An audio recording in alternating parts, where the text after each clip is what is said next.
मुंबई महानगरपालिकेच्या निवडणुकीच्या निमित्ताने राष्ट्रवादी काँग्रेस पक्षाच्या वतीने जो जाहीरनामा प्रसिद्ध करण्यात येत आहे, या प्रसंगी उपस्थित असलेले निवडणूक व्यवस्थापन समितीचे प्रमुख श्री नवाब मलिक, रुपालीताई चाकणकर, आमदार सना मलिक, माजी आमदार जिशान सिद्दीकी, माझे ज्येष्ठ सहकारी सिद्धार्थ कांबळे, शिवाजीराव नलावडे, त्याचबरोबर संतोष दिवाळी, संजय तटकरे, आपण सर्वच पत्रकार मित्र, वाहिन्यांचे प्रतिनिधी, बंधू भगिनी आणि सहकारी मित्रांनो, प्रदेशाध्यक्ष म्हणून आपल्या सर्वांचं या जाहीरनामा प्रकाशन प्रसंगी उपस्थित राहिल्याबद्दल आपलं स्वागतही करतो आणि आपलं आभारी मानतो.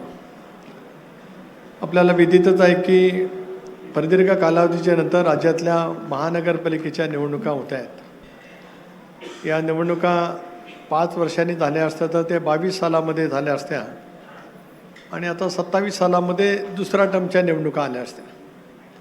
परंतु त्यावेळेला करोनासारखा आजाराचा प्रादुर्भाव जगभरामध्ये आला आणि निवडणुका त्यावेळेला पुढे गेल्या. सगळ्या स्थानिक स्वराज्य संस्थेच्या, महानगरपालिका असतील, नगरपालिका, नगरपंचायती, जिल्हा परिषद, पंचायत समिती, तदनंतर राज्यामध्ये सत्तेतला बदल होत गेला. त्याचबरोबर ती आरक्षणासंदर्भामध्ये काही याचिका उच्च न्यायालय आणि सर्वोच्च न्यायालयामध्ये दाखल झाल्या. त्या याचिकांचा निर्णय येईपर्यंत या निवडणुकासुद्धा 1-2दा घेण्याचं निश्चित झालं. जरा कांबळे साहेब,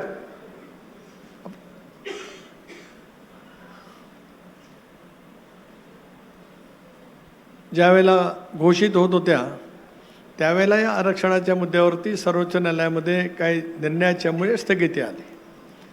तदनंतर या निवडणुका वेळेवरती घेतल्या जाव्यात अशी याचिका सर्वोच्च न्यायालयाच्या पुढे होती.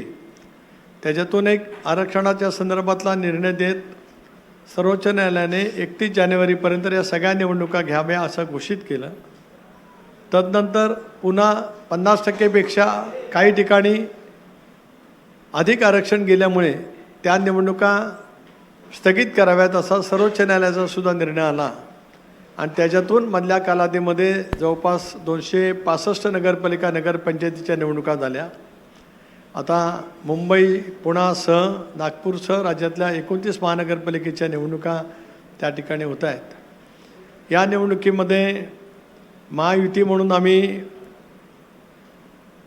कोल्हापूर महानगरपालिकेमध्ये एकत्रित आहोत, जळगाव महानगरपालिकेमध्ये एकत्रित आहोत, मुंबईमध्ये भारतीय जनता पक्ष, शिवसेना एकत्रितपणाने निवडणूक लढते आहे.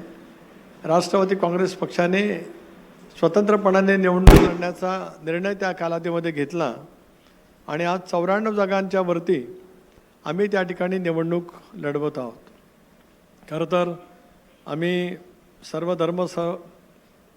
धर्म विचाराचे पुरस्कर्ते आहोत, पण तरी पण एक आरोप जाणीवपूर्वक केला गेला की 23 अल्पसंख्याक उमेदवार राष्ट्रवादी काँग्रेस पक्षाने दिले आणि ते सुद्धा इतर राजकीय पक्षांना पूरक होईल अशा पद्धतीने दिले.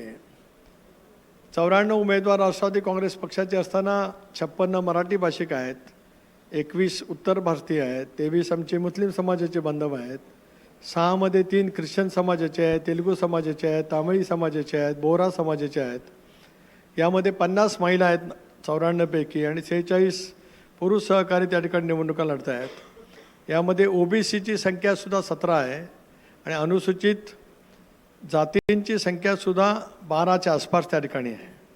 माझ्या सांगण्याचा मतितार्थ एवढाच आहे की मुंबईसारखं एक जागतिक पातळीवरचं शहर, देशाची आर्थिक राजधानी, राज्याची राजधानी, या शहरामध्ये बहुभाषिक, बहुधर्मीय नागरिक राहतात आणि सर्वांना विश्वासात घेऊन या निवडणुकीला सामोरं राष्ट्रवादी काँग्रेस पक्ष त्या ठिकाणी जातो आहे.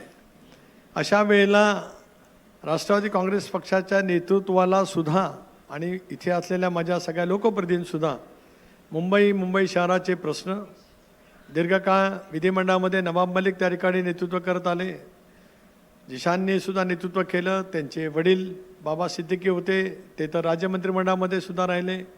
यावेळेला सना मलिक या विधिमंडळामध्ये निर्वाचित झाल्यात. शिवाजीराव नलावडे असतील, सिद्धार्थ कांबळे असतील, हे सहकार चळवळीतून मुंबई बँकेमध्ये दीर्घकाळ त्या ठिकाणी नेतृत्व करत आहेत. त्याच्यामुळे मुंबई पूर्व उपनगर, पश्चिम उपनगर याच्यातले वेगवेगळ्या जे प्रश्न आहेत हे राष्ट्रवादी काँग्रेस पक्षाला त्या सगळ्या प्रश्नाची मुंबईतल्या राष्ट्रवादी काँग्रेस पक्षाच्या नेतृत्वालाही पूर्णपणाने माहिती आहे. ते सोडवण्यासाठी प्रत्येकाने आपापल्या स्तरावरती प्रयत्न केलेत आणि आमचे राष्ट्रीय अध्यक्ष अजितदादा असतील, प्रफुल्लभाई कार्याध्यक्ष असतील, यांनासुद्धा मुंबईसारख्या महानगराच्या प्रश्नाची जाण निश्चितपणाने त्या ठिकाणी आहे. आमचे नेते भुजबळ साहेब 2 वेळेला मुंबईचे महापौर झालेत. 85 साली एकमेव शिवसेनेचे आमदार म्हणून विधिमंडळामध्ये ते कालावधीमध्ये होते. मुंबईच्या मजगाव मतदारसंघातून ते 2 वेळेला निर्वाचित झाले. त्यानंतर मग त्यांचा राष्ट्रवादी काँग्रेस पक्षामध्ये प्रवेश झाल्याच्या नंतर मुंबईमध्ये त्याने नेतृत्व केलं. येवला त्याने निवडल्याच्यानंतर तरीसुद्धा मुंबईच्या सगळ्या भौगोलिक भागाची पूर्णपणाने जाण असणारे भुजबळ साहेबांसारखे एक जाणकार नेते राष्ट्रवादी काँग्रेस पक्षाचे एक आधारवड म्हणून या शहरामध्ये आणि राज्यभरामध्ये सुद्धा त्या ठिकाणी काम करत आहेत. अशा वेळेला राष्ट्रवादी काँग्रेस पक्षाने ही निवडणूक स्वतंत्रपणाने लढवण्याचा निर्णय घेत असताना आम्ही जाहीरनामा या ठिकाणी प्रसिद्ध करतो आहोत. आपल्यामार्फत तमाम मुंबईकरांना आम्ही आवाहन करतो आहोत की मुंबईकरांनी, आम्हाला कल्पना आहे आमच्या मर्यादेची, आमच्या शक्तिस्थानाची, पण तरी पण आमचं एक वेगळं अस्तित्व आहे. ते घेऊन या वेळेला मुंबई शहरामध्ये आम्ही या निवडणुकीला सामोरं जात आहोत. तो जाहीरनामा आपल्यामार्फत मुंबईकरांच्या समोर ठेवण्यासाठी आज आम्ही या ठिकाणी आलेलो आहोत. पुन्हा एकदा मी आपल्या सर्वांचं स्वागत करतो. माझ्या सर्व सहकाऱ्यांना विनंती करतो की आपण जाहीरनामा प्रसिद्ध करावा आणि मग आपल्याला काय संवाद करायचा असेल तर आपण जरूर करावा.